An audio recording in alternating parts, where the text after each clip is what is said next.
मकर संक्रांति एक बड़ पर्व। ओडिया घरे ए मकर संक्रांति रे प्रस्तुत करा जायथाय मकर चाउल। नुआ धान जो अमल होइक आसताय सेइथिरु जो चाउल बाहरे सेइथिरु प्रस्तुत करा जायथाय आ समस्त देवादेवी पाखरे भोग लागिथाय। खाइबाकू बहुत स्वादिष्ट लागिथाय। आज को आपण मानक सहित यार रेसिपी शेयर करिबी। जय जगन्नाथ सुतास पड़िया को बहुत बहुत स्वागत। शेष जाए देखु भल लगे लाइक कमेंट शेयर कर दिंतु। नुआ आछन जो माने चैनल को सब्सक्राइब कर दिंतु। तेबे चलंतु डेरी न करी आरंभ करिबा। मकर चाउल प्रस्तुत करया पई एठी नै जेछि मु किछि नुआ अरुआ चाउल बासुमती चाउल नैछि जोटा को खीरी चाउल मध्य कुआ जाय। एई चाउल रे प्रस्तुत कले टिके बास्ना आस्ताय चाउल रु आ बहुत बढ़िया टेस्ट मध्य लागिथाय। आपण पाखे जदि एटा नाही ताहले आपण नॉर्मल अरुआ चाउल मध्य नेकी करि परिबे। तापरे मु पानी देकी भल्लो भाबरे अरुआ चाउल को क्लीन करिकिना धोई नेबे। आ पानी को निगाड़ी के सेतरे आउ किछि भल्लो पानी देकी एको मु भिजेकिना रखि नेबे 1 ରୁ 2 घंटा पर्यंत। 2 घंटा परे एबे चाउल भिजी जायछि। एक्स्ट्रा पानी गुडा को सब मु निगाड़ी के बाहर करि नेबे। एबे मु नै आसली चाउल तापरे एको ब्लेंडिंग जार को नै जेबी आ रफली ताको मु बाटी नेबी।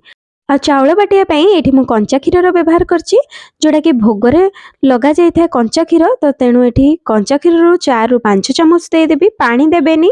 एमतिया खीर देकी बाटले बहुत बढ़िया टेस्ट आसी थाए। एको सुजी जेमति खदडा रुहे से भलिया ही पेस्ट करके आनिबी। देखंतु को भलिया खदडा रहिछि एई भलिया ही रहिबो।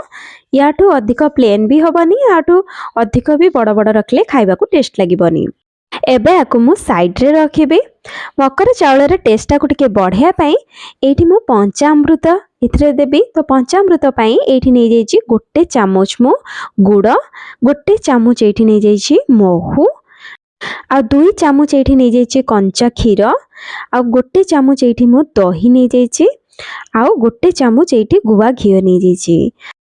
ए पंचामृत बहुत पवित्र होता है। आ सबु भोगरे तो एटा निहाती लगी थाए। तो ए पंचामृत दबा द्वारा मकर चाउल टेस्ट भी बहुत बढ़ी जाई थाए। एबे गोटे बाउल नहीं आछि आ सेइथिरे दे देबी ग्राइंडिंग करके रखिथिबा चाउल को। तापरे एठी मिठा पई कि ना मु 4 ରୁ 5 चामच चीनी रो व्यवहार करिछि। आपण गुडर मध्य एठी व्यवहार करि परिबे। तापरे एथिरे मु दे देबी 2टी पाचिला कदली आ परिष्कार करके हाथ को क्लीन करकिना धोइकिना मु चकटी नेबी कदली। आपण चाहिले एको चामच रे मध्य चकटी परिबे किंतु चामच रे एते भलो भाबरे चकटी हेई न थाए। तेणु हाथ रे ही भलो भाबरे चकटी नेला परे एठी मकर चाउलर स्ट्रक्चर टा बहुत बढ़िया आसी जायछि। तापरे एथिरे दे देबी मु कोरा नडिया। श्रीफल बिना तो सबु पूजा अधूरा। तापरे एथिरे दे देबी किछि घर तयारी छेना खीर को छिड़ेकिना रखिथिली। तो से छेना को दे देबी।